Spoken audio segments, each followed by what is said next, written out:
하나님이 머무시는 가정, 오늘 127편, 시편 127편을 함께 보았습니다.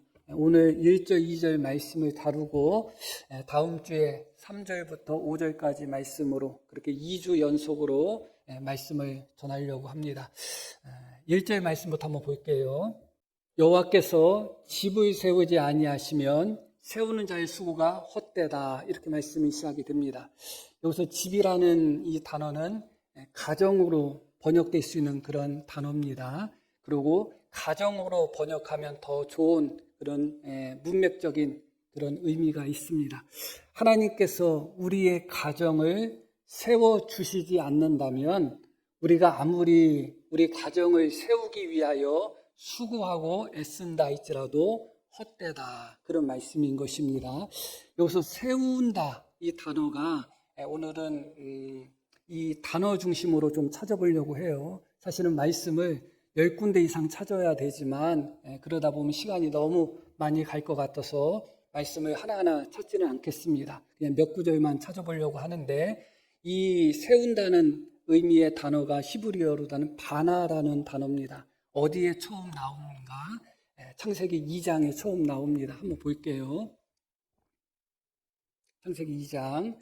여호와 하나님이 아담을 깊이 잠들게 하시니 잠들매 그가 그 갈빗대 하나를 취하고 살로 대신 채우시고, 여호와 하나님이 아담에게 취하신 그 갈빗대로 여자를 만드셨다. 이 만드셨다는 단어와 여호와께서 집을 세우지 아니하시면 하는 세운다는 단어가 같은 단어예요. 그러니까 이 단어가 가장 첫 번째 나온 것이 바로 하나님께서 아담의 갈빗뼈를 취하셔서 아담의 아내가 되는 하와를 만드셨다 하는 곳에서 이 단어가 처음 나오고 있다, 그것입니다.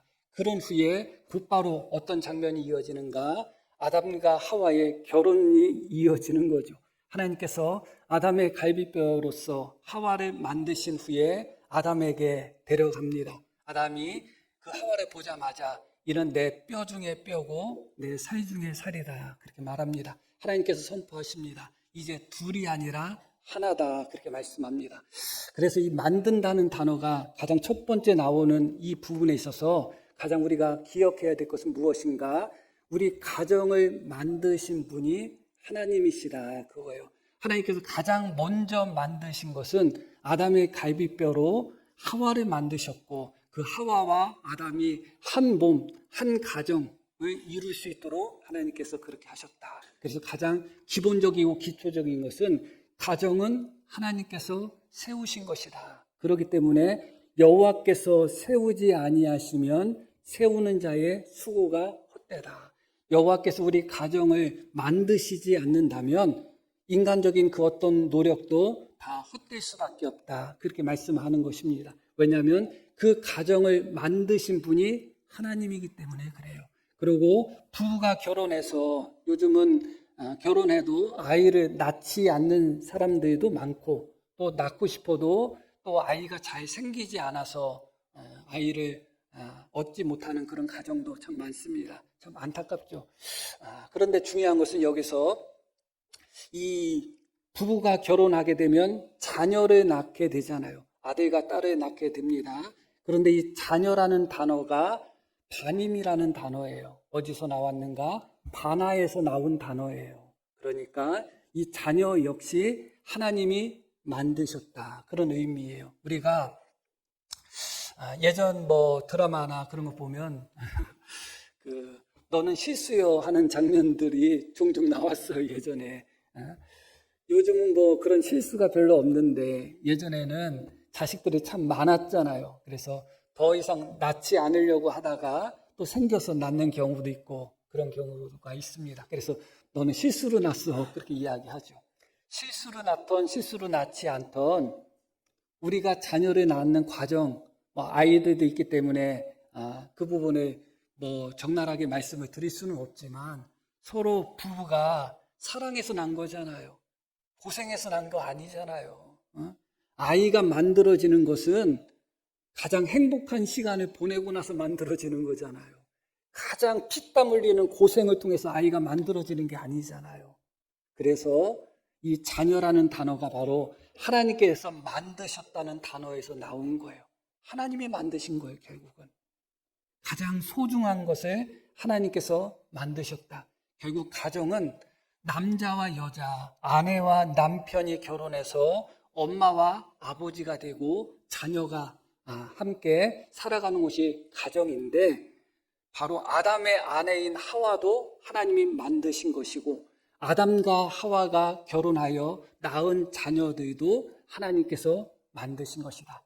처음부터 끝까지 가정은 하나님께서 세우시는 것이다. 우리가 세우는 것이 아니다. 그렇기 때문에 여호와께서 함께하지 아니하시면, 여호와께서 세우지 아니하신다면 세우는 자의 수고가 헛될 뿐이다. 그렇게 말씀이 나옵니다. 다시 본문 1절 말씀 보겠습니다. 여호와께서 집을 세우지 아니하시면 세우는 자의 수고가 헛되다. 여호와께서 우리의 가정을 세워주시지 않는다면, 우리 가정을 처음 세우신 여호와, 우리 자녀를 만드신 여호와, 또 아담에게 있어서 아내를 만들어주신 그 여호와, 그 여호와께서 우리의 가정을 만들어주시지 않는다면 우리가 아무리 우리 가정을 세우고 만들려고 해도 그 모든 수고가 헛될 뿐이다. 그렇게 말씀이 나옵니다. 이 바나라는 단어를 말씀드린 김에 한 부분에 우리가 더 생각해 볼 부분이 있어요. 이 바나라는 단어가 창세기에 그 이후에 몇 번 등장합니다. 몇 번 등장하는데, 그 다음에 등장하는 장면이 언제 나오는가? 가인이 자기 아들 에녹을 낳고 성을 만들었다, 성을 쌓았다 할 때 이 단어가 사용이 됩니다. 하나님께서는 그 동생 아벨을 죽인 가인에게 땅에서 유리하며 살 것이라고 말씀했습니다. 그러나 이 가인은 하나님 앞에서 떠나서 땅에서 유리하는 삶을 살지 않고 자식을 낳자마자 정착하려고 합니다. 하나님은 그에게 너는 떠돌면서 살아야 돼. 하지만 가인은 정면으로 하나님을 대적하는 거예요. 정착하기 위해서 그가 지은 성이 바로 에녹성인데, 자기 아들의 이름을 따서 에녹성이라고 이름을 짓습니다. 그런데 바로 성경에서는 바나라는 단어가 그곳에 사용이 됩니다. 하나님을 대적한, 하나님을 떠난 자가 자기만의 성, 자기만의 집을 짓는 것을 의미하는 것입니다. 가정은, 우리의 집은 하나님께서 세우시고 하나님께서 지으셔야 되는데, 하나님을 떠난 자들은 자기의 힘과 자기의 능력으로 자기의 집을, 자기의 가정을 짓는 것이죠. 그런데 이어서 이 단어가 어디에 나오는가? 노아에게 이 단어가 나와요. 노아한테는 이 단어가 어떻게 사용되었는가? 노아가 여호와께 제단을 쌓았다, 제단을 만들었다. 이 단어가 똑같은 단어예요. 그리고 이 단어가 또 어디에 나오는가? 니므롯이라는 사람이 있어요. 창세기 10장에 보면 이 니므롯이라는 사람은 하나님을 대적하는 세상 사람들의 전형적인 대표적인 사람이라고 할 수가 있어요. 이 니므롯이 자기의 도시를 건설할 때 건설했다 하는 이 단어가 똑같은 단어예요. 그리고 결정적으로 이 단어가 어디에서 나오는가? 바벨탑에서 나옵니다. 인간들이 하나님을 대적하기 위하여 성과 또 탑을 쌓았다. 그게 바벨탑이죠. 그렇게 하나님을 떠난 인간들은 자기만의 성, 자기만의 탑, 자기만의 집을 하나님을 대적해서 자기의 힘으로써 짓고 만들어가고 있습니다. 그런데 오늘 말씀 보면 여호와께서 집을 세우지 아니하면 세우는 자의 수고가 헛되다고 말씀하죠. 바벨탑을 그들은 참 노력해서 건설하고 또 성을 건설했을 것입니다. 그러나 하나님께서 그들이 쌓은 성과 대를 보시고 어떻게 했어요? 다 결국은 무너뜨리고 마르셨죠. 그들의 언어를 혼란스럽게 만들어서 그들의 계획이 헛되이 숲으로 돌아갈 수밖에 없었던 것을 잘 압니다. 그런데 이 단어가 이어서 한 번 더 나오는데 결정적으로 아브라함에게 나옵니다. 아브라함에게는 여러 번 나와요. 그런데 아브라함에게 나올 때마다 어떻게 나오는가? 아브라함이 여호와께 제단을 쌓았다. 제단을 쌓았다. 그렇게 나옵니다. 그러니까 하나님 사람에게 이 단어는 항상 언제 사용됐는가? 자기 집을 쌓았다. 자기 집을 건축했다. 자기 집을 세웠다. 그렇게 사용되지 않습니다. 하나님을 믿지 않는 자, 하나님을 떠난 자들에게는 항상 자기 집, 자기 성, 자기 도시, 자기 탑을 세웠다는 데 사용되지만 하나님 사람에게는 언제 사용되는가? 하나님께 제단을 쌓았다, 제단을 만들었다, 제단을 세웠다, 거기에만 사용되고 있습니다. 너무나 놀라운 말씀인 거예요. 무엇을 보여주고 있는 거예요? 본질적으로 우리가 쌓고 우리가 만들고 우리가 세워야 될 것은 우리 가정이 아니다, 그거예요. 우리의 가정을 세우시고 우리 가정을 쌓으시고 우리 가정을 지켜주시는 분은 본질적으로 하나님이시다, 그겁니다. 우리가 할 것은 무엇이라고요? 그 하나님을 향하여 제단을 쌓는 거예요. 그 하나님을 온전히 섬기는 거예요. 내 힘으로 내가 내 집을 굳건히 세울 것 같지만 그렇지 않다는 것을 느끼셨을 것입니다. 자녀를 못되게 키우고 싶은 사람이 어디 있겠어요? 다 자녀를 잘 키우고 싶지만 내 맘대로 되지 않아요. 어느 집 보면 막 키우는데도 애가 잘 돼. 근데 어느 집 보면 진짜 공이랑 공은 다 들이는데 애가 망나니로 커. 이 내 맘대로 안 돼요. 어느 집은 부모가 막 엄격하게 자녀들을 막 혼내키고 자녀들에게 별로 해주는 것도 없어. 근데 그 애들이 다 효자가 돼. 근데 어느 집은 자녀에게 그렇게 공을 들여도 요놈들이 다 불효자가 되는 집도 있고 그래요.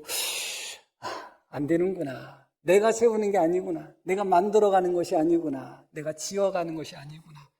가정은 하나님께서 처음부터 세우신 것이고 가정에서 부부가 결혼해서 낳은 자녀들도 내가 만들고 내가 낳고 내가 기른 것처럼 생각이 들지만 사실은 하나님께서 주신 선물이고 하나님이 만드셨다. 그렇기 때문에 하나님의 사람들은 우리 가정을 세우고자 하는 마음이 있으면 있을수록 오히려 내가 내 가정을 쌓는 데에 모든 신경과 마음과 정성을 쏟는 것이 아니라 제단을 쌓는 곳에 하나님을 섬기는 곳에 우리 마음을 기꺼이 드릴 때 우리의 가정을 세우신 분, 우리의 가정을 지키시는 분, 하나님께서 함께하고 계시는 것입니다. 이 영적 원리를 깊이 깨달으셔야 돼요. 왜 너희는 먼저 그의 나라와 그의 의를 구하라 하셨는지를 기억하실 필요가 있습니다. 우리는 먼저 주님의 나라와 주님의 의를 구해야 되는 것입니다. 그리하면 우리의 가정을 세우신 하나님, 우리 자녀를 만드신 하나님, 그 하나님께서 우리의 가정을 세워주시고 또 세워주십니다. 이것이 바로 하나님께서 다윗에게 주신 약속입니다. 다윗은 자기 궁전을 백향목으로 지었습니다. 백향목 궁전에 자기는 있는데 하나님의 법궤는 천막 속에 있는 거예요. 장막 속에. 마음이 너무 찔렸어요. 나는 이렇게 좋은 백향목 궁에 있는데 여호와의 법궤는 장막에 있구나 해서 하나님을 향하여 백향목 금으로 된 성전을 지어드리고자 하는 소망이 있었습니다. 물론 다윗은 지어드리지 못했죠. 그 다윗에게 하나님이 뭐라고 말씀하시는가? 그 마음이 있는 것이 좋다. 그러나 너는 나를 위해서 내 집을 짓지 못할 것이다. 그러면서 하나님이 다윗에게 어떤 약속했냐? 내가 너의 집을 지어주겠다. 그렇게 약속한 거예요. 내가 나를 위해서 백향목 집, 성전을 나를 위해서 건축하고자 하는 마음 너무나 좋다. 그러나 너는 나를 위해서 나의 집을 짓지는 못할 거지만 내가 너의 집을, 너의 가문을 세워주시겠다. 그렇게 하나님이 약속하고 있습니다. 성경의 영적 원리는 어느 부분을 보거나 다 동일하게 적용되고 있다. 이 말씀을 그래서 오늘 다시 한번 생각하셔야 됩니다. 이 말씀 속에서 여호와께서 집을 세우지 아니하시면 이 집은 가정을 의미하는 것이고 하나님께서 세우신다고 할 때 처음부터 아담과 하와 때부터 우리의 가정을 세우시고 우리의 가정을 만드시고 우리에게 자녀를 주신 분은 하나님이시다. 그래서 결국 우리가 세워야 될 것은 무엇이라고요?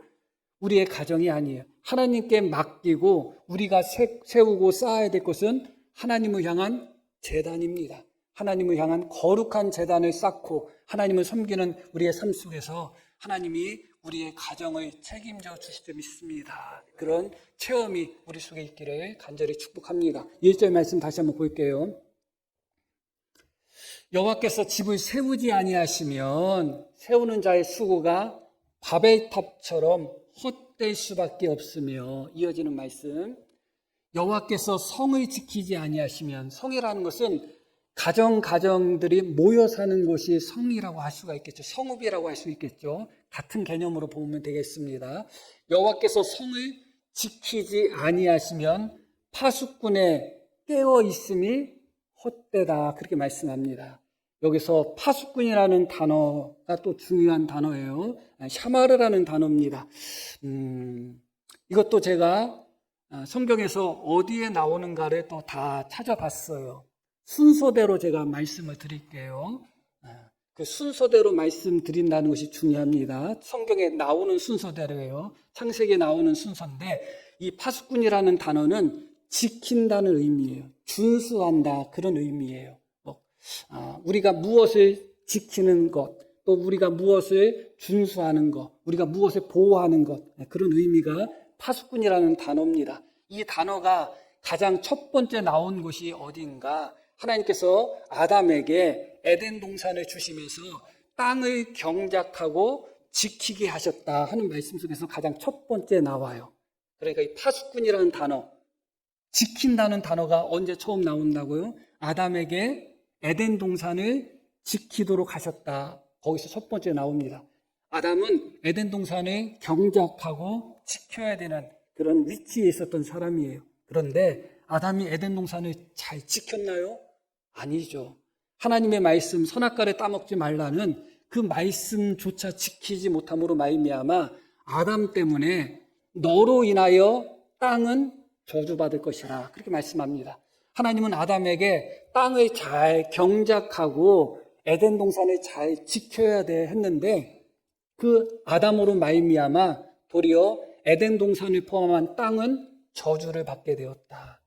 자신이 지켜야 되는 것임에도 불구하고 도리어 지켜야 되는 아담으로 말미암아 지킴을 받은 것이 아니라 도리어 저주를 받았다 그겁니다. 그때 이 단어가 처음 나오는 거예요.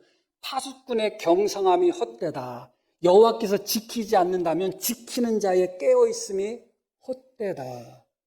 여호와께서 지켜주시지 않는다면 지킴이라는 그런 사명을 받은 자의 사명조차도 헛될 수 있다. 그런 의미죠. 그래서 결국은 이 아담은 처음 지음 받았을 때 지키는 자로 지음을 받았다. 그러나 그가 지키는 자로 지음을 받았음에도 불구하고 결국 그는 지키는 자가 되지 못하고 오히려 파괴하는 자, 저주를 가져오는 자가 되었다. 그것입니다. 그런 경우는 참 많을 거예요. 잘 지켜 했는데 그 사람이 도둑질하는 도둑일 수도 있고 잘 지켜 했는데 그 사람이 함부로 대해서 물건을 깨트리거나 고장내키는 경우도 있고 그렇죠. 아담이 그런 모습을 보였다. 그것입니다. 그리고 이 단어가 이어서 어디에 나오는가? 가인에게서 나옵니다. 가인이 아니라 그 전에 하나님께서 결국은 죄를 범한 아담과 하와를 에덴 동산에서 쫓아내시죠. 쫓아내시면서 그룹은 하나님의 천사예요. 그룹과 화영검, 불칼로서 에덴 동산 생명나무로 가는 길을 하나님이 지키셨다고 나오죠. 두 번째 나올 때가 바로 그 단어가 그때 나오는 겁니다. 첫 번째는 아담에게 에덴 동산 땅을 지키라고 하셨을 때 첫 번째 나왔고 두 번째는 언제 나왔는가? 그 에덴 동산을 저주받은 에덴 동산에서 아담과 하와를 추방하시면서 생명나무 가는 그 길을 막으면서 하나님께서 그 길을 지키셨다. 거기에 나옵니다. 하나님은 옳죠. 왜냐하면 그렇게 죄악 가운데 이제 그의 자손들도 태어나는 순간부터 원죄로 태어날 수밖에 없는 그의 자손들인데 그들이 평생 죄악 가운데 살면서 영생한다면 그게 하나님의 은혜고 하나님의 복이라고 할 수는 없겠죠. 오히려 하나님의 저주라고 할 수밖에 없지 않겠습니까? 그래서 이제는 무엇을 지킬 수 있는 능력을 상실한 상태에서 죄를 범할 수밖에 없는, 악을 행할 수밖에 없는 인간들이 평생 영생하면 그것이 오히려 저주가 될 수밖에 없기 때문에 하나님께서는 생명나무 가는 그 길을 지키셨다, 막으셨다 그렇게 나옵니다. 그런 다음에 이 지킨다는 단어가 세 번째로 어디에 나오는가? 가인에게서 나옵니다. 중요합니다. 가인이 자기 동생 아벨을 죽이죠. 그런 다음에 하나님이 내 동생 아벨이 어디 있느냐 했을 때 가인이 했던 말이 뭐예요? 내가 내 동생을 지키는 사람입니까? 그렇게 이야기합니다. 하나님은 처음부터 가인에게 아벨을 지키라는 말씀을 하지 않았어요. 하나님이 언제 가인에게 아벨을 지키라고 했어요. 그러나 지키지 않는 것과 그를 죽이는 것은 다른 문제잖아요. 가인과 아벨은 우리가 다 아는 바와 같이 형제입니다. 혈육이에요. 혈육의 정이 있을 것입니다. 형제의 정이 있을 것입니다. 그런데 그 혈육의 정보다도 더 무서운 것이 있습니다. 가인은 그 혈육을 지키지 않았어요. 지키지 않은 것에서 멈춘 것이 아니라 그 혈육인 아벨을 죽였어요. 무엇을 보여주는가? 이제 인간은 더 이상 지키는 데 있어서는 철저하게 무능력할 뿐만 아니라 그냥 지키지 않는 것 선에서 끝나는 정도가 아니라 오히려 자기가 지켜야 되는 것을 파괴하는 존재가 되었다는 거예요. 이게 너무나 중요한 거예요. 인간은 더 이상 무엇을 지킬 수 있는 수준의 사람들이 아닙니다. 내가 지키려고 하면 할수록 도리어 그것을 파괴할 수밖에 없는 존재가 인간입니다. 가끔 가다가 뉴스를 보면 안타깝고 슬픈 뉴스들이 많이 나옵니다. 혼자 아이를 키우던 혹은 같이 아이를 키우던 아이를 방치해서 어린 아가가 굶어 죽는 그런 경우도 많죠.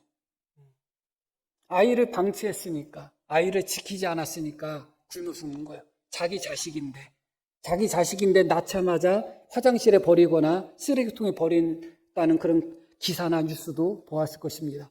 혈육이잖아요. 인간은 심지어 혈육까지도 가인이 했던 것처럼 자기의 이익을 위해서 버릴 수도 있는 그런 존재예요. 그런데 그것과 비슷하면서 또 다른 뉴스들이 있죠. 일가족이 자살했다 하는 뉴스들도 종종 나옵니다. 그러나 일가족이 자살했다는 뉴스를 가만히 들어보면 사실은 자살은 남편이나 혹은 아내나 혹은 둘이 한 것이고 자녀들은 살해당한 거예요. 조금 무거운 예지만 그런데 왜 자녀를 죽였을까요? 그 사람들은 내가 내 자녀를 끝까지 지키지 못하기 때문에 자녀를 지킨다는 마음으로 죽인 거예요. 그게 인간의 현 주소입니다. 지키려고 하는 자도 결국은 죽이고 지키지 않고자 하는 자도 결국은 죽이는 거예요. 인간은 더 이상 무엇을 지키는 데 있어서는 철저하게 무능력한 존재가 될 수밖에 없었던 거예요. 오히려 지키려고 하는 것을 파괴하고 지키려고 하는 것을 죽이고 내가 지켜야 되는 것에 저주를 가져오는 존재가 인간인 것입니다. 그런데 이 지킨다는 단어가 그 다음에 놀랍게 역전됩니다. 언제 나오는가? 아브라함에게 나옵니다. 자, 한번 창세기 17장 한번 볼게요. 하나님이 또 아브라함에게 이르시되 그런즉 너는 내 언약을 지키고 내 후손도 대대로 지켜라. 여기서 나오는 거예요. 하나님께서 하나님의 사람, 믿음의 조상 아브라함을 선택하시고 아브라함에게 무엇을 명령하셨다고요? 내 언약을 지켜라. 너의 후손들도 내 언약을 지켜라. 그렇게 말씀한 겁니다.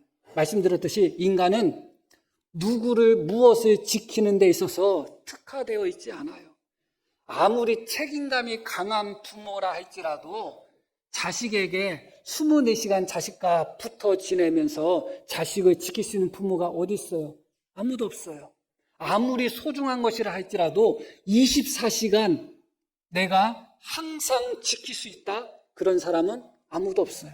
그러고 내가 24시간 붙들고 있는다고 해서 지켜지나요? 인간은 본질적으로 무엇을 온전히 지킬 수 있는 능력이 상실된 존재예요. 자녀가 아무리 소중하다 할지라도 자녀가 어렸을 때 잃은 사람들도 분명히 있으시겠죠. 자녀를 내가 안 지키려고 해서 자녀를 잃은 건가요? 그렇지 않아요. 내가 자녀를 아무리 사랑해도 자녀를 잃을 때도 있고 그렇습니다. 가장 소중한 것을 끝까지 지키려고 해도 인간은 본질적으로 그 지킴에 있어서 무능력한 존재다. 그런 인간에게 하나님은 네가 내 집을 지켜라, 내 자녀를 지켜라, 다른 사람을 지켜라 그렇게 말씀하지 않고 내 언약을 지키라고 말씀합니다. 이것은 너무나 놀라운 말씀이에요. 언약을 지키라고 말씀하신 것은 하나님이 아브람과 언약을 맺으셨다는 거예요. 그 말씀은 창세기 15장에 나옵니다. 하나님께서 아브라함과 언약을 맺으면서 나는 너의 하나님이 되겠다. 그렇게 말씀하신 거예요. 나는 너의 자녀들의 하나님이 되겠다. 무슨 말씀이에요? 하나님이 아브라함과 언약을 맺으셨다는 것은 내가 지키겠다는 말씀이에요. 이제는 너는 못 지켜. 너는 지키는 존재가 아니야.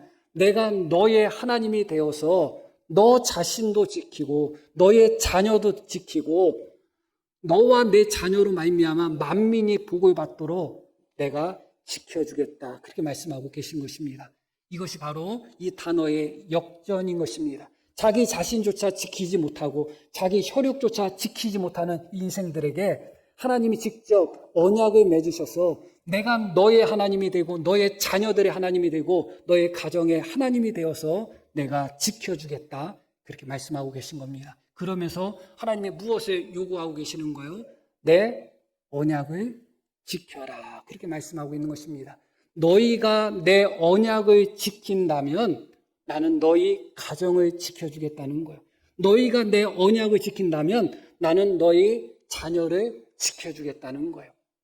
이 지켜주시겠다는 단어가 이 약속대로 어디에서 이루어지는가? 야곱에게서 이 단어가 다시 한번 등장합니다.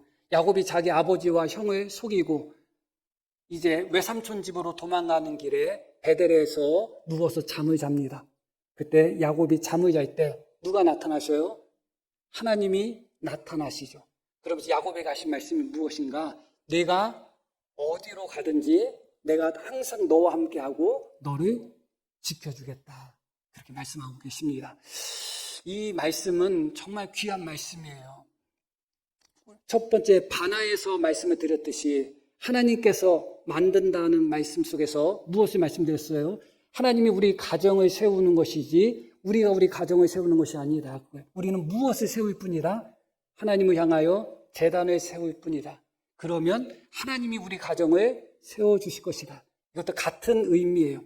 하나님이 우리와 언약을 맺으신 것입니다. 우리의 하나님이 되신 것입니다. 우리 자녀의 하나님이 되신 거예요. 그렇기 때문에 내가 나의 언약을 지키면 내가 너와 내 자녀와 너의 가정을 지켜주겠다. 함께하겠다. 그렇게 말씀하고 있는 거예요. 그렇기 때문에 본질적으로 우리가 무엇을 소중히 여기면 소중히 여길수록 사실은 내 힘으로 그것을 지키려고 하기보다도 온전히 하나님의 언약을 지키며 말씀을 지키며 하나님께 제단을 쌓으며 오직 하나님을 의지해야 되는 것입니다. 하나님을 믿으시죠? 하나님 진짜 믿으시나요? 하나님이 살아계신다는 걸 믿으셔요? 그러면 의심하지 말아요. 의심하지도 말고 다르게도 생각하지 마셔요. 하나님이 살아계시고 그 하나님이 나보다 더 능력이 있으신 하나님이고 그러면 누가 우리 가정을 세우는 게 맞는 거예요? 내가 세우는 거예요? 하나님이 세우는 게 맞겠어요? 누가 우리 가정을 지키고 우리 자녀를 지키는 게 맞겠어요? 달리 생각할 필요 없어요. 목사니까 저렇게 설교한다? 그렇지 않습니다.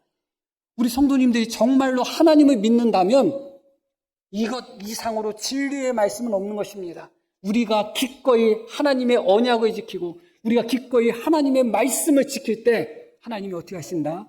우리의 자녀를, 우리의 가정을 지켜주시겠다는 거예요. 너희는 내 언약을 지켜라. 내 규례를 지켜라. 내 말씀을 지켜라. 그렇게 말씀합니다. 그 이유가 또 하나 있습니다. 오늘 새벽에 우리가 스가랴 말씀 5장 말씀을 보았는데 스가랴 선지자가 환상 중에 한 10m 가까이 되는 두루마리가 하늘을 날아가는 그런 환상을 보았습니다. 그런데 그 두루마리의 앞뒤에 저주의 말씀이 기록되어 있어요. 자, 한번 볼게요. 스가랴 5장. 만군의 여호와께서 이르시되 내가 이것을 보냈나니 도둑의 집에도 들어가며 저주가 기록된 두루마리가 그렇게 된다는 거예요. 두루마기하고 두루마리가 헷갈릴 때가 있어요. 내 이름을 가리켜 망령되이 맹세하는 자의 집에도 들어가서 저주의 두루마리가 어떻게 한다고요? 하나님의 이름으로 망령되이 맹세하고 도둑질하는 그런 죄인들의 집에 들어간다는 거예요. 그의 집에 들어가서 어떻게 한다? 집에 머무르며 그 집을 나무와 돌과 아울러 살으리라 하셨느니라 하니라. 너무나 무서운 말씀이죠. 우리가 우리 가정을 세우고 우리 집을 세우기 위해서 수단과 방법을 가리지 않고 남을 속이고 이런저런 우리의 열심으로 말미암아 우리의 가정을 아무리 든든히 세웠다 할지라도 그 순간에 그 집에 저주의 두루마리가 들어가서 머물러 있겠다는 거예요. 그 집에 나무와 돌을 다 태워버리고 무너질 때까지 머물러 있을 거라는 거예요. 그렇기 때문에 하나님께서 뭐라고 말씀하신 거예요? 너는 내 언약을 지키라는 거예요. 하나님의 언약을 지킬 때 우리의 가정에 저주의 두루마리가 머무는 것이 아니라 하나님의 평강이, 하나님의 임재가 머무르지 않겠어요? 내가 너희 가운데 거하겠다는 것입니다. 너희 가운데 거하여 너희를 지켜주겠다는 거예요. 이 지킨다는 단어가 시편 121편에도 나와요. 어디에 나오는가? 이스라엘을 지키는 하나님 여호와는 졸지도 않고 주무시지도 않는다. 그 장면에 나오고 있는 거예요. 하나님께서는 졸지도 않고 주무시지도 않는 분이에요. 그분이 지켜주시겠다는 거예요. 내 언약을 지켜라. 내가 너희의 하나님이 되어서 너희를 지키겠다. 그렇게 말씀하고 계십니다. 이 부분을 명백하게 보여주는 말씀이 바로 2절 말씀입니다. 2절 말씀 한번 볼게요. 본문 2절.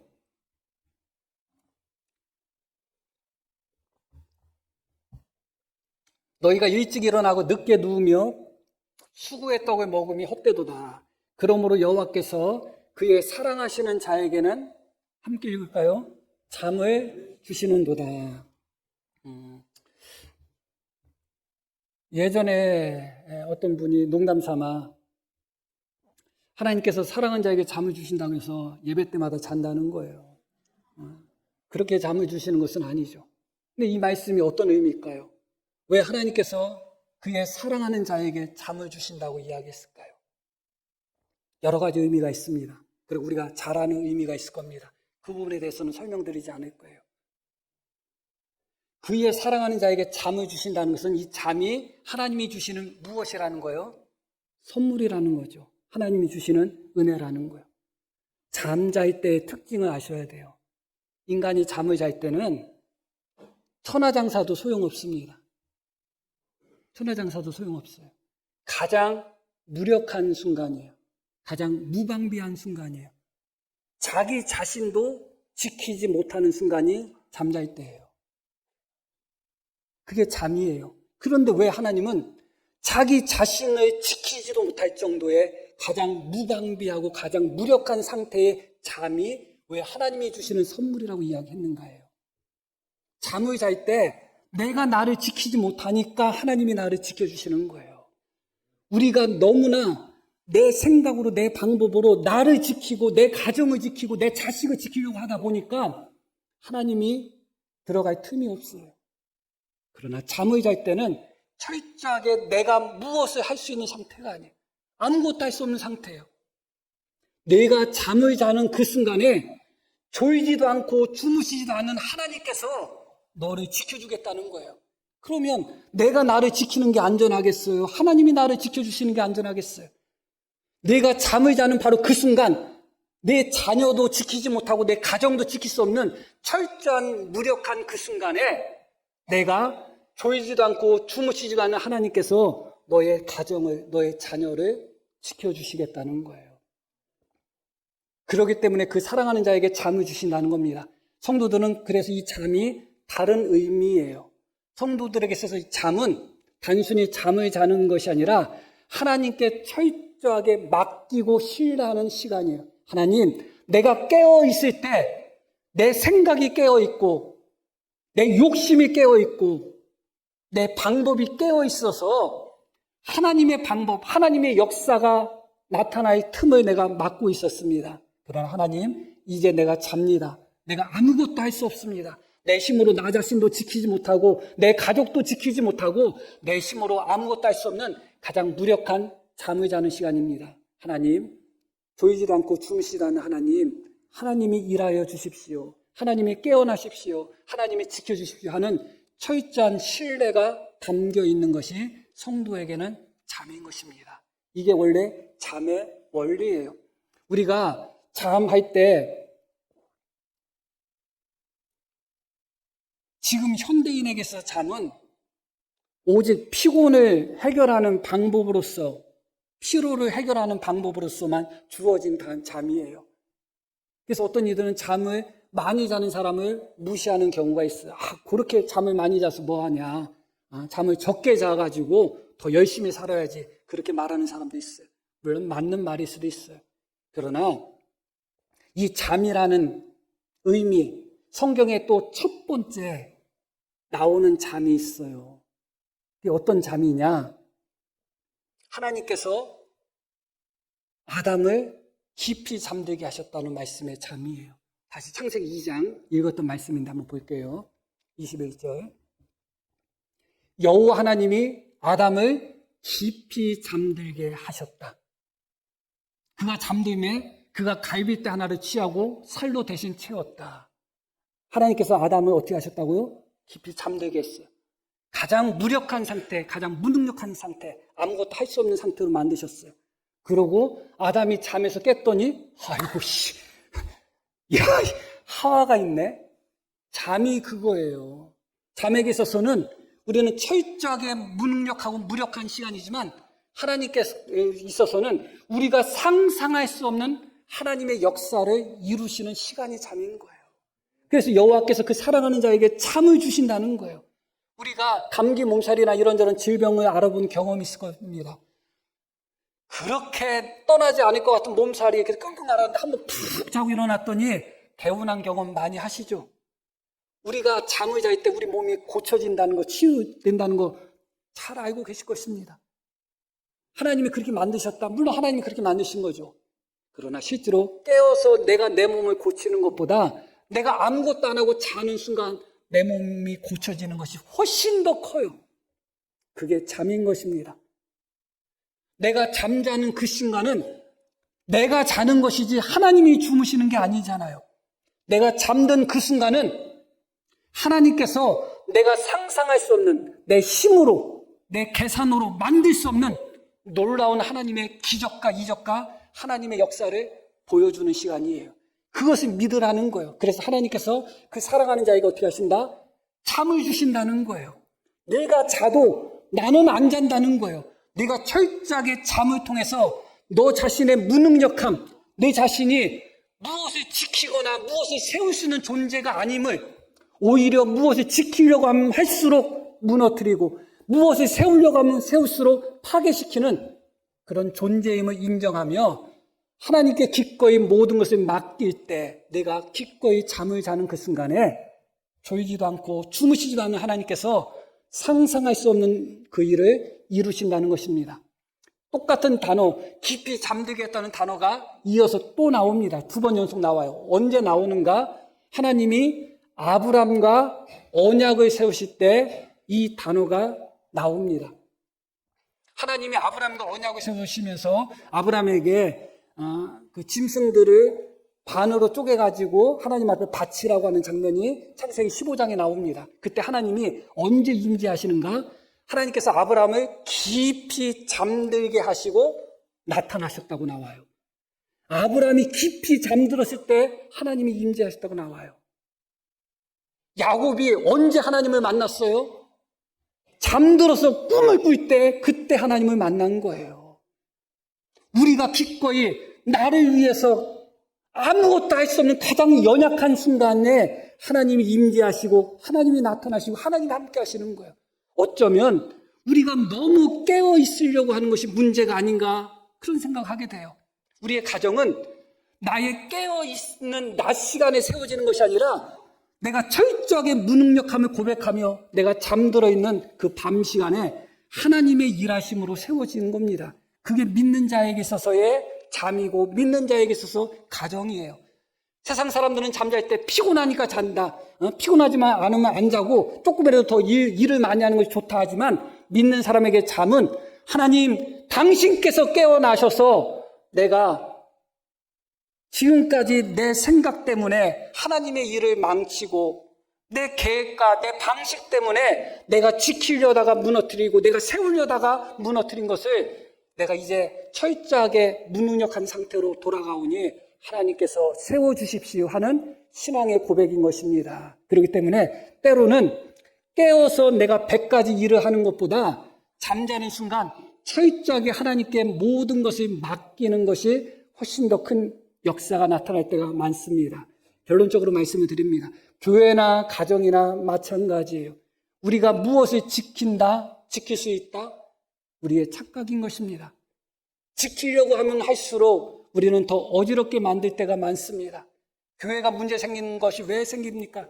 교회를 지키려고 하는 사람들이 서로 부딪히다가 문제가 생기는 거예요. 그것을 우리는 영적 불면증이라고 하는 것입니다. 육적 불면증만 무서운 것이 아니에요. 우리는 항상 깨어 있어야 된다 하는데 내가 깨어 있어서 내가 간섭하고 내가 상관하지 않아야 되는 일까지도 내가 간섭하고 내가 세우려고 하다 보니까 무너지는 거예요. 영적 불면증 속에 있는 거예요.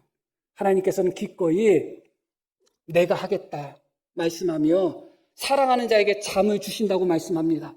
하나님께서 세우신다는 거예요. 하나님께서 만드신다는 겁니다.